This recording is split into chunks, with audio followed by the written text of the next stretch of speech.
Alright folks, so let's talk about Bangladesh. Bangladesh is a country of over 160 million people, cramped up in only about 5,000 square miles of space. How does that work? How spread out are Bengalis all over the world? And the real question, how did Bangladesh originate? We'll answer these questions in this episode of Cultural Exposure. It's a country of over 160 million people, but they're cramped up in just 5,000 square miles of space. How does that even work? But how did Bangladesh even begin? In fact, Bangladesh as a country, as a nation, only began in 1971, which is, come to think of it, only half a century ago. Well, Bangladesh actually originated from India, right? When the British granted India independence in 1946, India was partitioned into India and Pakistan. But Pakistan itself, recall, was divided into West and East. And in between West and East Pakistan was India, separating the two. But West and East Pakistan didn't have a very good relationship. In fact, they had many religious, cultural, and even lingual differences. Then came the catalyst, the thing that drove Bengali independence forward, but also what led to the deaths of millions of innocent civilians. The Pakistani genocide. The Pakistani incinerated hundreds of thousands of Bengalis, innocent civilians, children, women, innocent men fighting for their own country. And thus began the war for independence.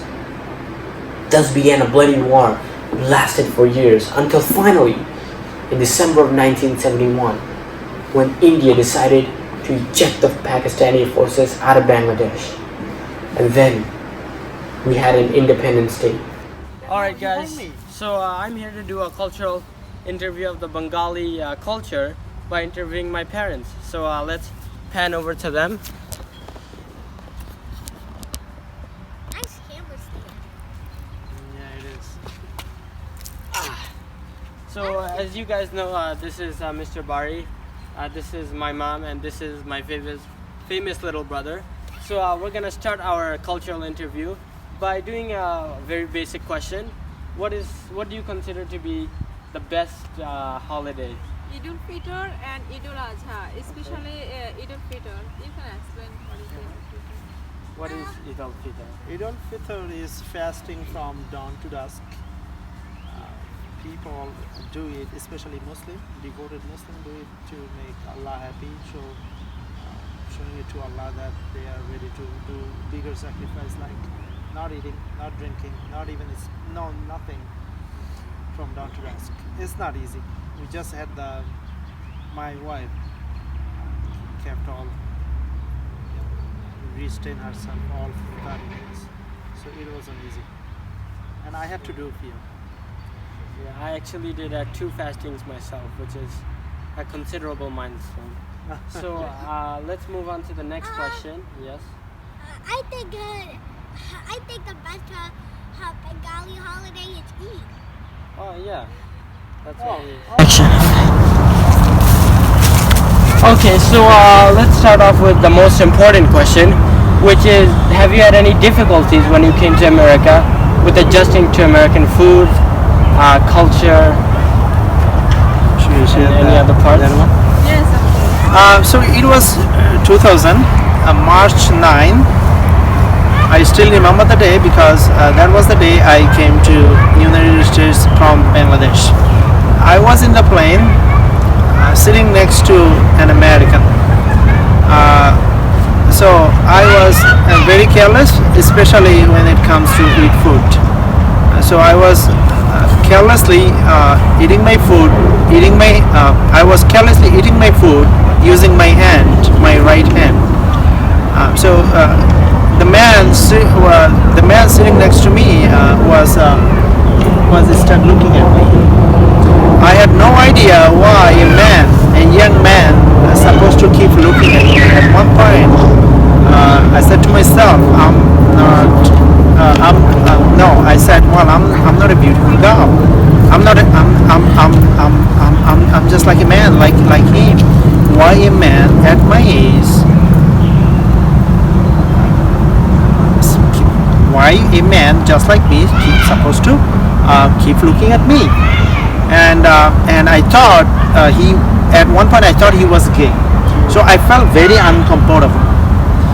Inside me, I felt very uncomfortable, and I was thinking of changing the seat.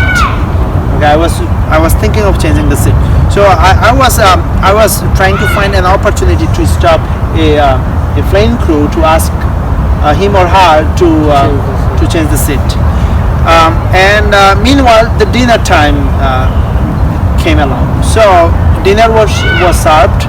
I was hungry, and I was started eating carelessly again by using my right hand, making so much noise. And then the man finally exploded. He couldn't be nice, kept cool anymore. So he exploded. He said, "Can you stop eating like a cow?" And then for a few moments, I had no idea how to respond to that. But I knew one thing, that he was not a gay person. He was pissed off at me for some other reason, which I can change. At least I don't have to sit next to a gay man, and that comfort me. Because back home, we grew up hating gay people. Okay, so remaining 18 hours in the plane, I did not eat anything. I was starving, but I was happy that I did not have to change the seat. As soon as we arrived at JFK, first thing I asked my dad, my father, my baba, how American people supposed to eat. My baba said, they use knife, they use fork, they use shovel. Shovels? Well, It's not shovels, it's spoons. and it's Americans spoons. use shovels to dig. Okay. Oh my god. All right. So now what I'm trying to make is this. The point I'm trying to make is this. Can I try to make that point? Do you have time? Yeah. Okay. When people migrate from one country to other country, they often think that they give up. They have to give up their culture in order to survive to other culture.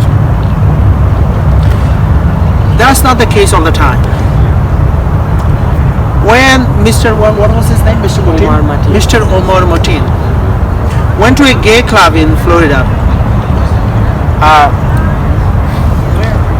Tear fills my eyes. You cannot hide. When Mr. Omar Motin went to a nightclub in Florida and start shooting gay people in a false nightclub, killing all people there, as many as 45 innocent people. That single event changed my perception toward gay people. That morning, at that time I was studying at NYU. In the morning, I woke up my wife and told her, I no longer hate gay people. In fact, I love gay people because gay people are as good as us. I told her that Shubhana and Apurva are not going to school today. They're going to go to NYU with me. Is that okay? And she said yes. I took them with me. We went to NYU campus. We wrote 3 posters, and we wrote one thing: I am Muslim and I love gay. He wrote that, he wrote that, and I wrote that. We hold this poster at Washington Square campus, NYU famous Washington Square campus.